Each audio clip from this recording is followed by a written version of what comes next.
I quit my job and became an entrepreneur in 1990. उस समय मेरी आयु थी करीब 26 साल 27 साल. So I had no background in business. You know, I had worked 5 years.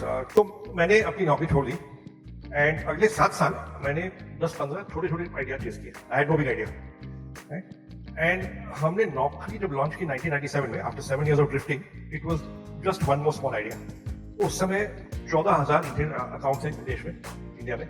There was no, it didn't look like a big market. But I thought, let's do an experiment. Let us take jobs from newspapers and put them up on the internet. So we used to get 29 newspapers and magazines from around the country. We used to take the appointment ads, अपने शब्दों में डालते थे और website पर डालते थे. And traffic अपने आप आने लगा क्योंकि the value proposition was fairly robust. कि साहब अगर आप दिल्ली में हैं और अपॉइंटमेंट एड मद्रास में आया, you can see it here.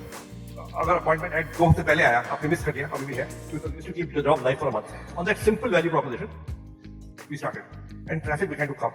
When traffic came, people began to apply to jobs, and they would send a covering letter saying, "I saw your job on Naukri.com." So the HR managers began to hear about us because they had not advertised us, but application आ गई हमारे साथ. So when that happened, 6 महीने बाद, over 6 months we did it.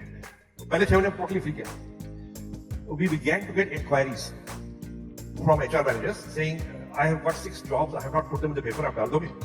So in the first 1 year, we did 2.35 lakhs. 2,35,000 का revenue हुआ. लेकिन अगले साल 18 लाख हो गया. Now, I had never seen anything grow 7x in 1 year, even of a small base. So in 98, I sort of realized that maybe we have stumbled upon a big idea by mistake. गलती से हमको बड़ा idea मिल गया, तो हमने बाकी सब चीजें बंद कर दी और इसी पे फोकस किया. एंड 2 साल बाद वेंचर कैपिटल रेस किया फ्रॉम ICICI वेंचर. उसके बाद कंपनी बढ़ाया. But I think 98 was the first inflection point where we understood कि शायद ये बड़ा आइडिया है. शायद 2000 we raise venture capital, second inflection point. 2006 we listed, third inflection.